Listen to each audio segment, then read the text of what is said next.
Hi guys, welcome back to my channel. If you're new here, my name is Natalie. Yeah, today I think I just wanted to make a video where I'm not talking according to any script because I think like the last two videos that I made, they were informative, but I think I just wanted to try talking more casually to the camera without following a script. So kind of like a free chatting session. And I guess I haven't really formally introduced myself. I thought that that wasn't really necessary when you start a YouTube channel. But I figured that probably for my case, I should still do like a self-introduction, especially since in the last video, I touched upon what a third culture kid is. And I am a third culture kid, but I haven't really fully explained what my cultural background is exactly. So I want to try to do that in this video. Because I think for me, self-introduction is actually pretty hard. Because when you do self-introduction, you just say your name and what you do, what you like and stuff. Like those stuff are easy, but you also usually have to say like where you're from. And that question is harder for me to answer.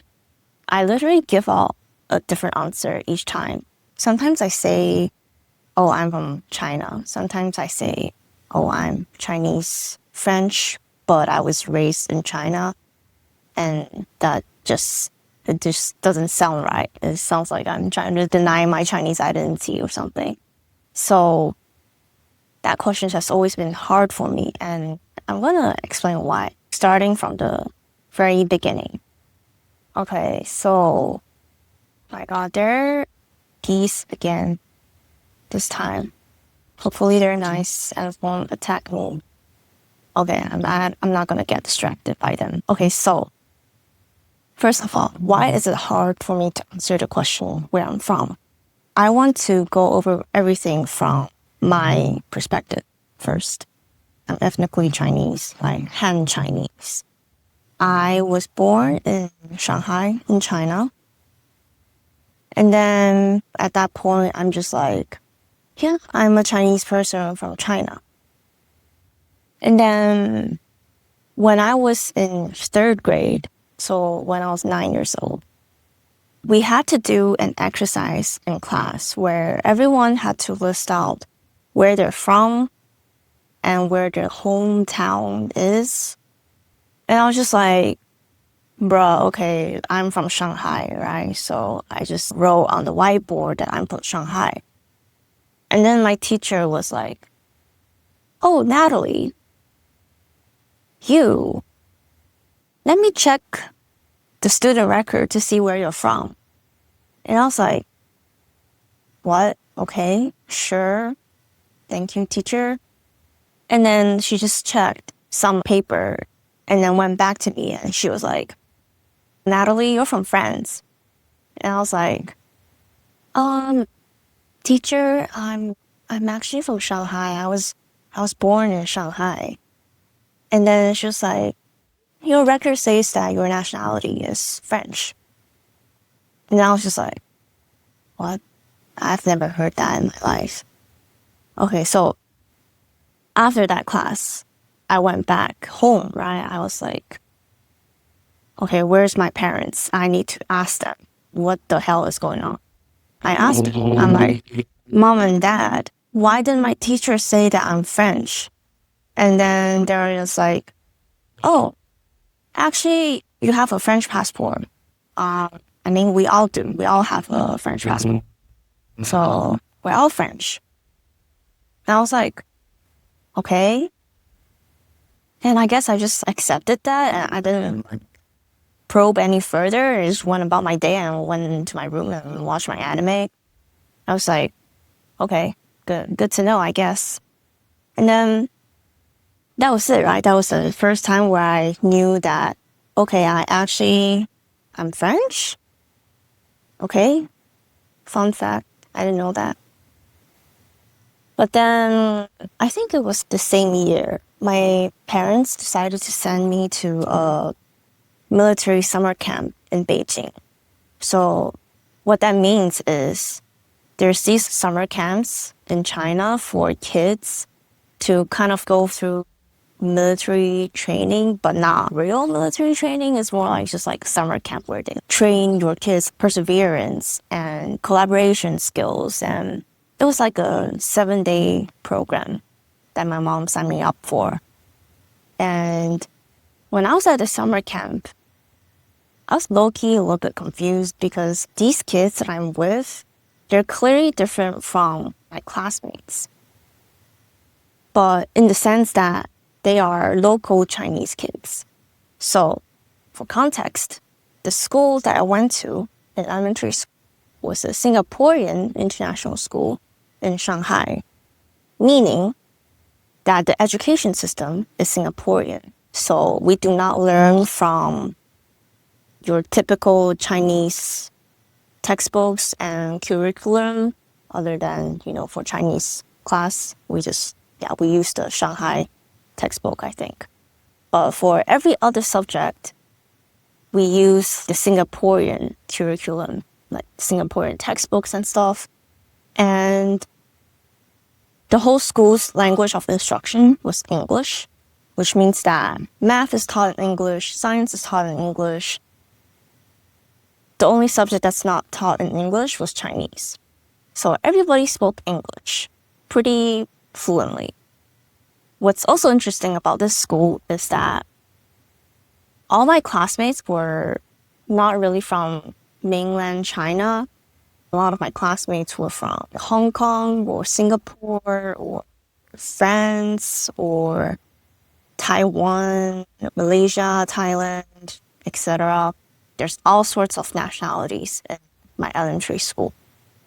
So I knew that my school was like pretty international, and I knew that my school wasn't like a regular Chinese school. Although when I was 9, I couldn't really put those thoughts into words because I was just not familiar with like education systems and just what's going on with my school. So when I went to this military summer camp in Beijing, that's the first time I ever interacted with a local Chinese kid or the local Chinese kids. And what really surprised me was that I brought this book to this summer camp. It was an English book. It's Goosebumps. I mean, I didn't even fully read that book, but I just brought it because I was like, okay, I might as well bring a book. And then someone came up to my bunk bed and then she was like, oh my God, you're reading an English book? We're speaking Chinese, by the way. She was like, oh my God, you're reading an English book? And I was like, yeah, I am. And then she's like, took over the book and like flipped through the pages and she was like, you can understand this? And I was like, yeah, I can. And then she was like, can you try reading it then? And I was like, okay. And then I just started reading it. And she was like, whoa, your English pronunciation is so good. Like, are you a genius? And I'm like, no, I don't think so. And then she called like the other kids over and then they were like, look, she's reading this English book. And I was like, whoa, okay. I didn't know I was that special. So basically in my mind, I was like, damn, I'm actually really privileged because I could understand English and Chinese fluently. But these kids can only understand Chinese. I mean, obviously they'll still learn English at school, but nowhere as close to my level. So that's when I first realized that I'm privileged and I'm very privileged to be bilingual in Chinese and English. What was I trying to say with this story again? I kind of forgot. Basically, that was the first time like I'm not like a regular Chinese kid because of the school that I went to. Okay, I think that was the point. So, everything was fine when I was in that Singaporean school in China. I had a Singaporean accent when I spoke in English. So you can't really hear it now because I think it's gone. I kind of just sound American, I guess. But when I was in elementary school, I had a Singaporean accent. And my sister would be like, yo, like you have a Singaporean accent. But she didn't because she went to an American school in Shanghai. So her accent is more American and my accent was more Singaporean at that point. I think another thing to note is that I actually started developing a Taiwanese accent when I spoke Chinese, or it's not even like a pure Taiwanese accent. It was just like some kind of mixed accent between Singaporean Taiwanese and Malaysian Chinese accent. So I think I still have that accent to this day, to be honest. So there's that. But then when I was in 6th grade, I had to transfer to another school because my mom got this job opportunity in France. So she was like, I'm heading back to France and you're coming with me. And I'm sure that's not what she said, but something like that. And I was just like, okay, sure. And then in the middle of 6th grade, I just ended up going to Paris with my mom. And it was just the two of us. Let me drink some water. Okay, so when I arrived at Paris, I was a freaking transfer student, okay? And I'm Asian. So I clearly realized that I'm Asian. Because when I was in China, I wouldn't be going around on the street and be like, oh, I'm Asian. But in Paris, I'm like, I'm Asian around these white people. So I have a more conscious mindset of my Asian identity and my identity as a minority. But of course, at that time, when I was like 11 or like 11 and a half, I didn't really have that kind of concept of what it's like to be a minority. Like, that just wasn't in my brain. So I was just very confused. And I also talked about this in my first video, so feel free to watch that if you're interested in it. I was in France and people would say like ni hao to me on the street.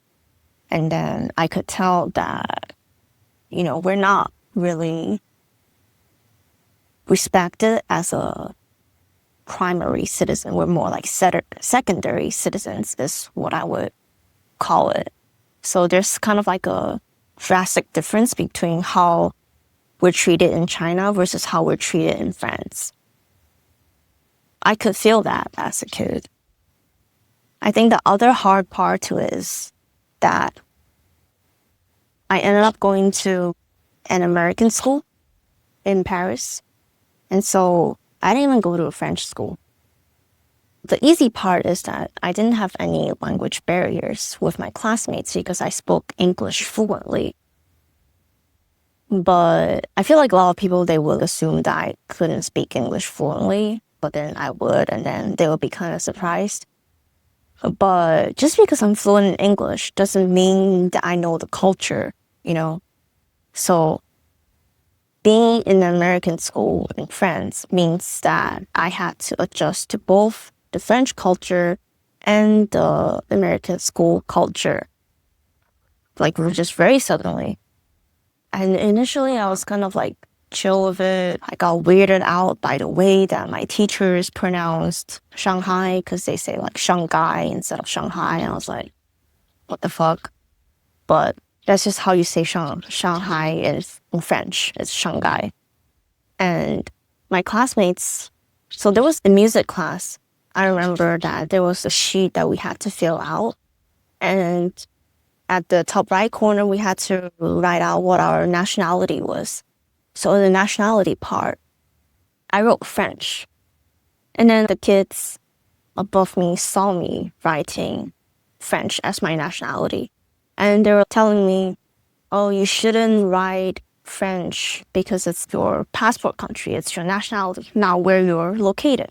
And I was like, yeah, I know, my nationality is French. And then they were just like, okay, whatever you say. I was kind of annoyed by that, but I just didn't continue talking to them because I just thought it was going to be pointless. especially since I was also a really quiet kid and kind of socially awkward. Because even when I was in China, I was already socially awkward. So imagine how socially awkward I became when I moved to Paris. So there was that. So nobody believed that I was French. So I will always just say that I'm Chinese. I'm from China. As simple as that. And I pretty much said that I'm from China all the time whenever people ask me where I'm from until I'm about 20 years old. And I'll explain why later. But I feel like this video is already getting a bit long, so I'm going to try to speed it up here. At that time, I was just like, yeah, I'm Chinese. I'm from China. Yeah, proud of that. I don't care what you think. People would ask me, oh, do you eat dogs? Or like, oh, do Chinese people eat dogs? And it's like, please stop asking me those kind of questions. I do not eat dogs. Thank you. In school, most of my friends, it's like there was literally no Chinese person in my middle school in Paris. And so most of my friends were Indians and Koreans. And to be honest, I just didn't have a lot of friends. And it was very difficult for me to try to adjust to the Western culture because people would be watching Twilight and following Justin Bieber. I just wasn't interested in that. I was also kind of emo, I guess. I was just like, oh, Hunger Games, it's just like a copy of this manga that I read. I've read so many survival game type of manga already, so I don't want to watch Hunger Games. So I was that kind of like, I don't want to explain, like chunibyo, like 8th grade syndrome. So it means that I'm in my own world and thinking that I'm superior to all my peers because I have better taste in them. So I was that kind of kid. So I was just like, I'm not going to watch Hunger Games or listen to Justin Bieber. I'm just going to watch my anime and I'm going to go on Bilibili. So if you don't know, Bilibili is, think of it as Chinese YouTube. I would follow a lot of Bilibili content creators, just like how y'all follow YouTubers, you know? So I wasn't even trying to assimilate to the mainstream Western pop culture that was going on, and that's totally on me. But at the same time, I'm just like, Jesus, it's so annoying how whenever I say something, nobody understands. And whenever somebody says something else that they're interested in, like, I don't understand. So there are a lot of times where these kind of things would happen. And that's my middle school. And yeah, it's kind of sad. And then I graduated. Right before I graduated, though, my mom was like, oh, hey, I got this job opportunity in the Netherlands. So we're moving to the Netherlands now. So I was like, okay, yeah, I'm ready to leave. I was like, I'm on board with moving to the Netherlands. I don't even know where that is, but let's go. So in 9th grade, I came to the Netherlands. This time, I did not attend an American school, but it was an international school. And when I went there, the first thing that I did was I want to make some Asian friends because I'm like, I'm not expecting there to be any Chinese people in this school because in my middle school, there weren't any Chinese people in my grade. When I came to the Netherlands, I was like, okay, I'm going to just try to be friends with like other Asians because at least our culture is more similar and they might watch anime too. So that's like a starting point that we could have in terms of like topics of interest. During the orientation day of my high school, 9th grade, I just saw 2 Japanese girls and I just like straight up just went up to them and started speaking Japanese to them.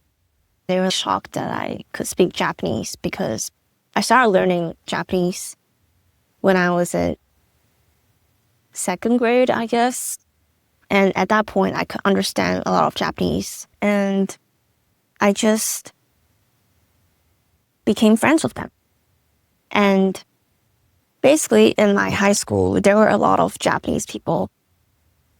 And my Japanese really improved a lot because I was like hearing Japanese every day. Because some of my Japanese friends, they prefer to speak to me in Japanese, and I would just reply in English. Even the Japanese teacher of that school, whenever she meets me, she would speak to me in Japanese because she knows that I know Japanese, and then I would just reply back in English because I'm too shy to speak Japanese. So I always tell people that, yeah, I learned how to speak Japanese in the Netherlands. Fast forward to the end of high school, I decided to apply to college to the States. I was actually the only one in my friend group who applied to the US for college. So I was kind of lonely, but it's okay. Fast forward to college, freshman year of college. I told everyone that, hey, I'm from China. I'm from Shanghai. I'm just like, I'm gonna embrace my Chinese identity and all that. I just added people on WeChat, and I'm like, I know all the Chinese internet slangs because I've been on Bilibili for so much. So I know all the Chinese memes. I know all the Chinese pop culture. So I'm so ready to interact with other Chinese students. But then it didn't really go as well as I thought it would be, because a lot of people would misunderstand me. So the university that I went to in Boston, there's a lot of Chinese international students. And I felt like whenever I said I'm from China, the non-Chinese international students would just assume that I would be like the Chinese international students, in the sense that they will assume that I only want to interact with Chinese international students, because let's be real, a lot of the times the Chinese international students just interact with other Chinese international students. So they might assume that I'm also like that. But what's also interesting is that if I don't tell people I'm from China, they will assume that I'm Asian American. So there was one Asian American classmate who asked me, have you ever been to Asia? And I was just like, yeah. And then I was so confused. And then my mind had to process for 5 minutes to realize that, oh, he thought that I was Asian American. And then when I spoke to Chinese international students, I felt like they also misunderstood me a lot, because they'll think that I'm stupid for not knowing something, or they will be like, so sometimes I'll be like, okay, I was born in Shanghai, but I have a French passport. So that's what I would say, because I wanted to explain that I'm not fully from China, but at the same time, I'm also from China, if that makes sense. And then they will think that I'm weird for saying that, because it sounds like I'm bragging that I have a French passport. And I did not realize that until 2 years into my college. I feel like I only realized that my junior year of college, of why that way of introducing myself sounded weird to the Chinese people, because it just sounds like, oh, I'm Chinese, I'm like you, I'm from Shanghai, but, I have an EU passport. I feel like that was the vibe that I was giving off, even though that's not the vibe that I was trying to give off. So in the end, I feel like the closest friends I made in college was Asian American friends, because I feel like they're the only ones who don't really misunderstand me. Yeah, so it's kind of sad.